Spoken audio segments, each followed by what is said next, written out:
ಎಲ್ಲರಿಗೂ ನಮಸ್ಕಾರ. Welcome back to my YouTube channel. ಎಲ್ಲರೂ ಹೇಗಿದ್ದೀರಾ? ಐ ಹೋಪ್ ಎಲ್ಲರೂ ಚೆನ್ನಾಗಿದ್ದೀರಾ ಅಂತ ಭಾವಿಸ್ತೀನಿ. ನಾನು ಕೂಡ ಚೆನ್ನಾಗಿದ್ದೀನಿ. ಸೊ ಇವತ್ತು ಸೋಮವಾರದ ಒಂದು ಬ್ಲಾಗನ್ನು ಸ್ಟಾರ್ಟ್ ಮಾಡ್ಕೊಂಡಿದ್ದೀನಿ. ಆಲ್ರೆಡಿ ವಾರ ಎಲ್ಲ ಮುಗೀತು. ಇನ್ನು ಟೈಮ್ ಬಂದು 7 ಗಂಟೆ ಆಗಿದೆ. ಸೊ ಇವಾಗ ದೇವಸ್ಥಾನಕ್ಕೆ ಹೊರಡಬೇಕು. ಬಿಕಾಸ್ ತುಂಬ ತಿಂಗಳಿಂದ ಅಂದ್ಕೊತಾ ಇದ್ವಿ, ಶಿವರಾತ್ರಿ ಟೈಮಿಂದ ಅಂದ್ಕೊತಾ ಇದ್ವಿ ಅಭಿಷೇಕ ಮಾಡಿಸ್ಬೇಕು ಅಂತ. ಬಟ್ ಅದಾಗಿರಲಿಲ್ಲ. ಎಲ್ಲದಕ್ಕೂ ಒಂದು ಟೈಮ್ ಬರಬೇಕಲ್ವ. ಸೊ ಖಂಡಿತ ಇವತ್ತು ಆ ಟೈಮ್ ಬಂದಿದೆ. ಇವತ್ತು ಅಭಿಷೇಕ ಮಾಡ್ಸೋಣ. ಹೇಗಿದ್ರು ಮಗನಿಗೆ ರಜಾ ಇತ್ತು, ನಾನು ಇಲ್ಲಿಗೆ ಬಂದಿದ್ದೆ ಊರಿಗೆ. ಸೊ ಇನ್ನು ಅಲ್ಲಿಗೆ ಹೋದ್ಮೇಲೆ ಅವನಿಗೆ ರಜಾ ಕೊಡೋದೇ ಡೌಟು. ಸೊ ಅಷ್ಟು ಕ್ಲಾಸಸ್ಗಳನ್ನ ಮಾಡ್ತಾಯಿದ್ದಾರೆ. ಇವಾಗ ಒಂದು 15 ಡೇಸ್ ಮಾತ್ರ ಕೊಟ್ಟಿದ್ದಾರೆ. ಅಷ್ಟರಲ್ಲಿ ಯಾವ್ಯಾವುದೆಲ್ಲ ದೇವಸ್ಥಾನಗಳನ್ನ ಮುಗಿಸ್ಕೋಬೇಕು ಅದೆಲ್ಲನೂ ಕೂಡ ಮುಗಿಸ್ಕೋಬೇಕು. ಅದಕ್ಕೆ ಅಂತ ಹೇಳಿಬಿಟ್ಟು ಇವತ್ತು ಅಭಿಷೇಕನ ಇಡ್ಸಿದ್ದೀವಿ. ಸೊ ಕೊನೆವರೆಗೂ ಬ್ಲಾಗನ್ನು ನೋಡಿ ಇವತ್ತಿನ ದಿನ ಹೇಗಿರುತ್ತೆ, ಹೇಗೋಗುತ್ತೆ ಎಲ್ಲನೂ ಕೂಡ ನಿಮ್ಮ ಹತ್ರ ಶೇರ್ ಮಾಡ್ತೀನಿ. ಮಾಡ್ಕೊಳ್ಳದೆ ನೋಡ್ತಾ ಇದ್ರೆ ದಯವಿಟ್ಟು ಸಬ್ಸ್ಕ್ರೈಬ್ ಮಾಡ್ಕೊಳ್ಳಿ ಅಂತ ಹೇಳ್ತಾ ಬನ್ನಿ ಇವತ್ತಿನ ಒಂದು ವ್ಲಾಗ್ ಹೇಗಿರುತ್ತೆ ನೋಡೋಣ. ದೇವಸ್ಥಾನಕ್ಕೆ ಹೋಗ್ತಾ ಇದ್ದೀವಿ ಅಂದ ತಕ್ಷಣ ಹೆಣ್ಮಕ್ಳಿಗೆ ಯಾವ ಸೀರೆ ಹಾಕೊಳ್ಳೋದು, ಹೇಗೆ ರೆಡಿ ಆಗೋದು, ಸೊ ಇದೇ ಇರುತ್ತೆ. ನಾನಂತೂ ತುಂಬ ದಿನ ಆಗೋಗಿತ್ತು ಸ್ಯಾರಿಗಳನ್ನ ವೇರ್ ಮಾಡಿ. ತುಂಬ ಸ್ಯಾರಿಗಳನ್ನ ಈ ಸರಿ ತೊಗೊಂಡಿದ್ದೀನಿ. ಬಟ್ ವೇರ್ ಮಾಡೋಣ ಅಂತ ಅಂದರೆ ಯಾವುದು ಕೂಡ ಫಂಕ್ಷನ್ಸ್ಗಳು ಫಂಕ್ಷನ್ಗಳು ಇದ್ರೂ ಕೂಡ ನಾನು ಹೋಗ್ತಾ ಇಲ್ಲ.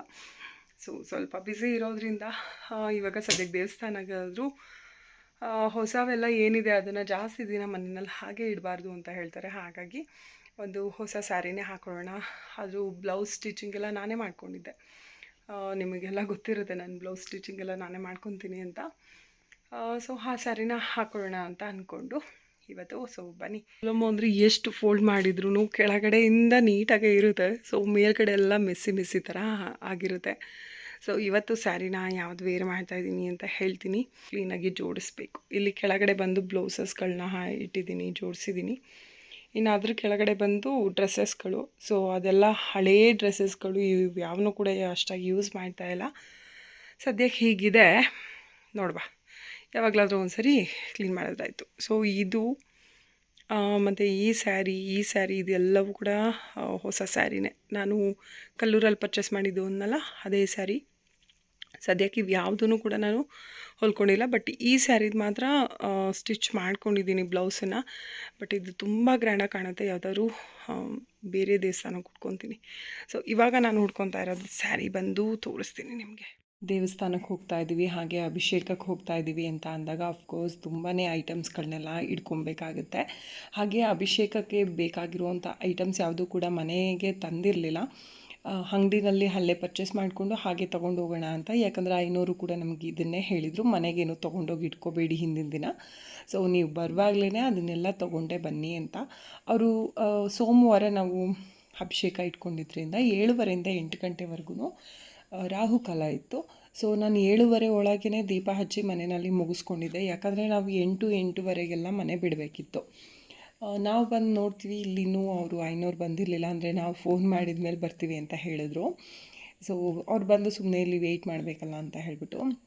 ಹಾಗೆ ಇವತ್ತು ನಾನು ವೇರ್ ಮಾಡಿರುವಂಥ ಸ್ಯಾರಿ ಬಂದು ಮೂಂಗಾ ಕ್ರೇಪ್ ಸಿಲ್ಕ್ ಸ್ಯಾರಿ. ಇದು ಪ್ಯೂರು, ತುಂಬಾ ಹೆವಿ ಇದೆ.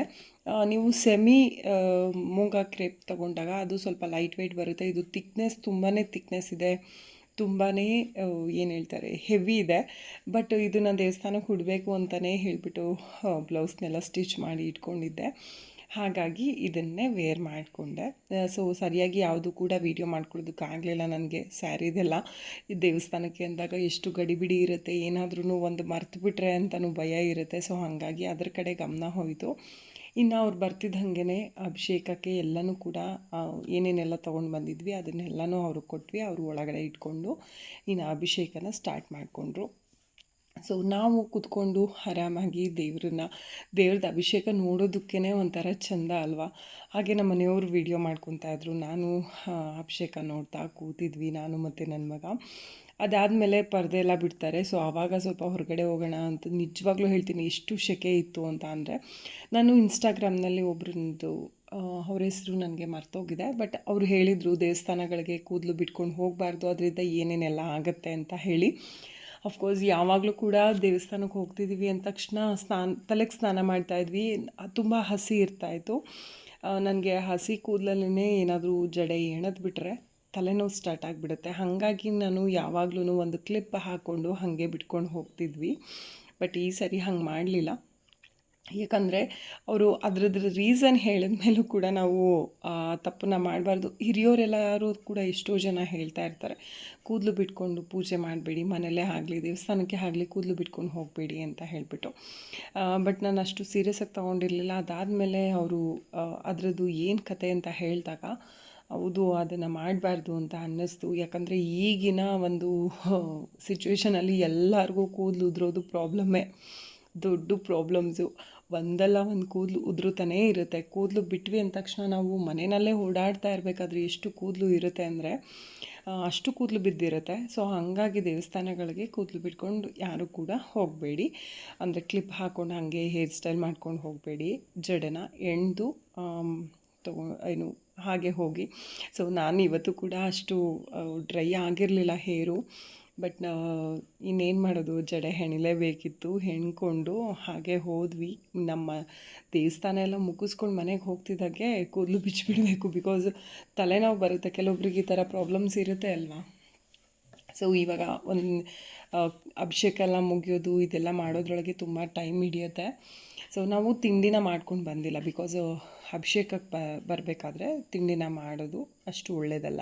ಸೊ ಅದು ನಮಗೆ ಬಿಟ್ಟಿದ್ದು. 500 ಇಲ್ಲ ಆ ಥರ ಏನಿಲ್ಲ, ನೀವು ಮಾಡ್ಕೊಂಡು ಬರ್ಬೋದು, ತೊಂದರೆ ಇಲ್ಲ ಅಂತ ಹೇಳಿದರು. ಬಟ್ ನಾವು ಮಾಮೂಲಿ ಪೂಜೆ ಅಲ್ಲ, ಇದು ಅಭಿಷೇಕ ಇಡಿಸಿರೋದ್ರಿಂದ ಸೊ ಬೇಡ, ದೇವ್ರ ಪ್ರಸಾದನ ಮೊದಲು ತಿಂದುಬಿಟ್ಟು ದೇವರಿಗೆ ನೈವೇದ್ಯ ತಳಗೆ ಮಾಡ್ತಾರೆ. ಅದನ್ನು ಹಿಂದಿನ ದಿನವೇ ಎಲ್ಲನೂ ಕೂಡ ನಾವು ಕೊಟ್ಬಿಟ್ಟು ಬಂದಿದ್ವಿ 500ಗೆ. ಸೊ 500 ಮನೆಯಿಂದನೇ ಅವ್ರು ಮಾಡ್ಕೊಂಡು ಬರ್ತಾರೆ. ಸೊ ನಾವೇನೂ ಕೂಡ ಮಾಡೋ ಹಾಗಿಲ್ಲ, ಅವರೇ ಮಾಡ್ಕೊಂಡು ಬರ್ತಾರಲ್ವ. ಹಾಗಾಗಿ ಅದನ್ನು ಪ್ರಸಾದ ಸೇವಿಸ್ಬಿಟ್ಟೇ ನಾವು ತಿಂಡಿ ಮಾಡೋಣ ಅಂತ ಬಾಕ್ಸಿಗೆಲ್ಲ ಹಾಕ್ಕೊಂಡು ತೊಗೊಂಡು ಬಂದಿದ್ದೀನಿ ಮನೆಯಿಂದನೇ. ಮಾವಂಗೆ ಮಾತ್ರ ತಿಂಡಿ ತಿನ್ನಿಸ್ಬಿಟ್ಟು, ಇನ್ನು ನಮಗೆ ಸ್ವಲ್ಪ ಮೊಸರು ಗೊಜ್ಜು ಮತ್ತು ತರಕಾರಿ ಪಲಾವ್ ಮಾಡಿದ್ದೆ, ಅವೆರಡನ್ನೂ ಕೂಡ ತೊಗೊಂಡು ಬಂದಿದ್ದೀನಿ. ನೋಡೋಣ ಎಷ್ಟೊತ್ತಿಗೆ ಆಗುತ್ತೆ. ಟೈಮಿಂಗ್ಸ್ ಅನ್ನೋದು ಮೀರೋಗ್ಬಿಟ್ರೆ ಖಂಡಿತ ತಿಂಡಿ ತಿನ್ನೋದಕ್ಕಾಗಲ್ಲ. ಸೊ ನೋಡೋಣ. ಇವಾಗ ದೇವ್ರ ಪೂಜೆ ಎಲ್ಲ ನಡೀತಾ ಇದೆ. ಒಂದು ರೀತಿ ಸಮಾಧಾನವೂ ಕೂಡ ಇದೆ. ನಾವು ಎಷ್ಟೋ ದಿವಸದಿಂದ ಅಂದ್ಕೊಂಡಿರೋ ಕೆಲಸ ಆಗ್ತಾಯಿದೆ ಅಂದಾಗ ಎಷ್ಟು ಮನಸ್ಸಿಗೆ ನಿರಾಳ ಆಗುತ್ತೆ. ಸೊ ಅದೇ ರೀತಿ ಆಗ್ತಾಯಿದೆ ನನಗೆ. 3-4 ತಿಂಗಳಿಂದ ಅವತ್ತು ಹೋಗೋಣ ಇವತ್ತು ಹೋಗೋಣ ಅಂತ ಅಂದ್ಕೊಂಡು ಕೊನೆಗೆ ಫೈನಲಿ ಇವತ್ತು ಯಾವುದೇ ರೀತಿ ಅಡೆತಡೆಗಳಿಲ್ಲದೆ ಅಭಿಷೇಕ ಮಾಡಿಸ್ತಾ ಇದ್ದೀವಿ. ಅವತ್ತೇ ಒಳ್ಳೆ ದಿನ ಇವತ್ತೇ ಒಳ್ಳೆ ದಿನ ಅನ್ನೋದು ಇರೋದಿಲ್ಲ. ದೇವರಿಗೆ ಅಭಿಷೇಕ ಆಗಬೇಕು ಅಂದರೆ ಪ್ರತಿದಿನವೂ ಒಳ್ಳೆ ದಿನವೇ. ಯಾಕಂದರೆ ದೇವರಿಗೆ ಅಭಿಷೇಕ ಮಾಡೋದು ಅವತ್ತೇ ಆಗಬೇಕು ಇವತ್ತೇ ಆಗಬೇಕು ಅಂತ ಏನೂ ಇರಲ್ಲ. ಸೊ ನಾವು ಕೂಡ ಅಷ್ಟೇ, ಸೋಮವಾರ ಈಶ್ವರನ ವಾರ ಆಗಿರೋದ್ರಿಂದ ಕಂಪಲ್ಸರಿಯಾಗಿ ಎಲ್ಲರೂ ಕೂಡ ಈಶ್ವರನ ವಾರದ ದಿನವೇ ಮಾಡಿಸ್ತಾರೆ. ಅಂದರೆ ಸೋಮವಾರದ ದಿನವೇ ಮಾಡಿಸ್ತಾರೆ. ನಾವು ಕೂಡ ಸೋಮವಾರದ ದಿನವೇ ಮಾಡಿಸ್ತಾ ಇದ್ದೀವಿ. ಇನ್ನು ಹೊರಗಡೆ ಇಲ್ಲಿ ಚೇರೆಲ್ಲ ಹಾಕಿರ್ತಾರೆ. ಸೊ ದೇವಸ್ಥಾನದಿಂದ ಸ್ವಲ್ಪ ಹೊರಗಡೆ ಒಂದು, ಇವಾಗ ನಮ್ಮ ಮನೆಗಳಲ್ಲಿ ಪಟ್ಸಾಲೆ ಅಂತ ಏನಿರುತ್ತೆ ಅಲ್ವಾ, ಹಾಲ್ ಬಿಟ್ಬಿಟ್ಟು ಆ ಥರ ಇತ್ತು. ಅಲ್ಲಿ ಚೇರೆಲ್ಲ ಹಾಕಿದ್ರು, ಅಲ್ಲಿ ಕೂತಿದ್ರು ನನ್ನ ಮಗ ಮತ್ತು ನಮ್ಮ ಮನೆಯವರು. ಯಾಕಂದರೆ ಒಳಗಡೆ ಅಭಿಷೇಕ ಎಲ್ಲ ಮುಗಿದ್ಮೇಲೆ ದೇವರಿಗೆ ಅಲಂಕಾರ ಮಾಡಬೇಕಾದ್ರೆ ಪರ್ದೆನ ಬಿಡ್ತಾರೆ. ಸೊ ಅವರು ಅಲಂಕಾರ ಮಾಡೋವರೆಗೂ ಪರ್ದೆ ತೆಗೆಯೋದಿಲ್ಲ. ಹಾಗಾಗಿ ಸ್ವಲ್ಪ ಹೊರಗಡೆ ಬಂದ್ವಿ. ಒಳಗಡೆ ತುಂಬಾ ಸೆಕೆ ಆಗ್ತಾಯಿತ್ತು, ಹಾಗಾಗಿ ಹೊರಗಡೆ ಬಂದುಬಿಟ್ವಿ. ಇಲ್ಲಿ ಸ್ವಲ್ಪ ಫೋಟೋಸ್ಗಳನ್ನ ತಗೊಂಡು ನಾನು ನನ್ನ ಮಗ ಎಲ್ಲರೂ ಕೂಡ ಸೊ ಫೋಟೋಸ್ ಎಲ್ಲ ತಗೊಂಡು ಹಾಗೆ ಕೂತಿದ್ದೀವಿ. ಇನ್ನು ನಾವು ಇನ್ನೇನು ಅಭಿಷೇಕ ಮುಗಿಯೋ ಟೈಮ್ನಲ್ಲಿ ಇನ್ನು ಬೇರೆ ಒಬ್ಬರು ಕೂಡ ಬಂದರು. ಸೊ ಹಾಗಾಗಿ ಅಲ್ಲಿ ಯಾವುದೂ ಕೂಡ ವೀಡಿಯೋನ ಮಾಡ್ಕೊಳ್ಳೋದಕ್ಕಾಗಲಿಲ್ಲ. ಇನ್ನು ಅಲ್ಲಿಂದ ಊರೊಳಗೆ ದೇವಸ್ಥಾನಗಳಿದೆ, ಅಲ್ಲೂ ಕೂಡ ಮುಗಿಸ್ಕೊಂಡ್ವಿ. ಅಲ್ಲೂ ತುಂಬ ಜನ ಇದ್ದರು. ಹಾಗೆ ಬಿಸಿಲು ತುಂಬ ಇದ್ದಿದ್ದರಿಂದ ವೀಡಿಯೋಸ್ ಏನೂ ಮಾಡ್ಕೊಳ್ಳೋದಕ್ಕಾಗಲಿಲ್ಲ. ಬೇಗ ಹೊರಟ್ಬಿಡೋಣ ಅಂತ ಹೇಳಿಬಿಟ್ಟು. ಇನ್ನು ತಿಂಡಿ ತೊಗೊಂಡೋಗಿದ್ದು ಕೂಡ ಅಲ್ಲಿ ತಿಂಡಿ ತಿನ್ನೋದಕ್ಕಾಗಲಿಲ್ಲ. ಯಾಕಂದರೆ ಎಲ್ಲ ದೇವಸ್ಥಾನಗಳಲ್ಲೂ ಪ್ರಸಾದನೇ ಸಿಕ್ತು. ಪ್ರಸಾದ ತಿಂದು ಸ್ವಲ್ಪ ಹೊಟ್ಟೆ ತುಂಬ್ದಂಗಿತ್ತು. ಮನೆಗೆ ಹೋಗಿ ಮಧ್ಯಾಹ್ನ ಊಟನ ಇದನ್ನೇ ಮಾಡ್ಕೊಂಬಿಡೋಣ ಅಂತ ಹೇಳಿಬಿಟ್ಟು ಇವಾಗ ಸ್ವಲ್ಪ ಫ್ರೆಶ್ ಅಪ್ ಆಗ್ತೀನಿ. ಮುಖ ಏನೂ ತೊಳೆಯೋ ಹಾಗಿಲ್ಲ, ಯಾಕಂದರೆ ದೇವಸ್ಥಾನದಿಂದ ಬರ್ತಿದ್ದಂಗೆ ಮುಖ ತೊಳಿಬಾರ್ದು. ಡ್ರೆಸ್ ಚೇಂಜ್ ಮಾಡಿ ಇವಾಗ ಊಟ ಮಾಡಬೇಕು. ಇವತ್ತಿನ ಒಂದು ಸಿಂಪಲ್ ವ್ಲಾಗ್ ಇಲ್ಲಿಗೆ ಎಂಡ್ ಮಾಡ್ತೀನಿ. ಸೊ ಮತ್ತು ಮುಂದಿನ ವ್ಲಾಗಲ್ಲಿ ಸಿಗೋಣ. ಹಾಗೆ ವ್ಲಾಗ್ ಹೇಗಿತ್ತು ಅಂತ ಹೇಳಿ ದಯವಿಟ್ಟು ಕಮೆಂಟ್ ಮಾಡಿ ತಿಳಿಸಿ. ನಿಮಗೆ ಬೋರ್ ಆಯಿತಾ ಅಥವಾ ಚೆನ್ನಾಗಿ ಅನ್ನಿಸ್ತಾ? ಸೊ ನಿಮ್ಮ ಒಂದು ಅನಿಸಿಕೆನ ನನಗೆ ಕಮೆಂಟ್ ಮಾಡಿ ತಿಳಿಸಿದರೆ ಮುಂದೆ ಯಾವ ರೀತಿ ವ್ಲಾಗ್ಗಳನ್ನ ನಿಮಗೆ ಮಾಡ್ಬೋದು ಅಂತ ಹೇಳಿಬಿಟ್ಟು ನಾನು ಕೂಡ ಥಿಂಕ್ ಮಾಡ್ಬೋದು. ಸೊ ನೀವು ನೋಡಿಬಿಟ್ಟು ಸುಮ್ಮನಾದರೆ ನನಗೇನು ಗೊತ್ತಾಗೋದಿಲ್ಲ. ದಯವಿಟ್ಟು ಕಮೆಂಟ್ ಮಾಡಿ ತಿಳಿಸಿ, ಓಕೆನಾ? ಸೊ ಮತ್ತೆ ಮುಂದಿನ ವ್ಲಾಗಲ್ಲಿ ಸಿಗ್ತೀನಿ. ಅಲ್ಲಿವರೆಗೂ ಟೇಕ್ ಕೇರ್ ಆ್ಯಂಡ್ ಬಾಯ್.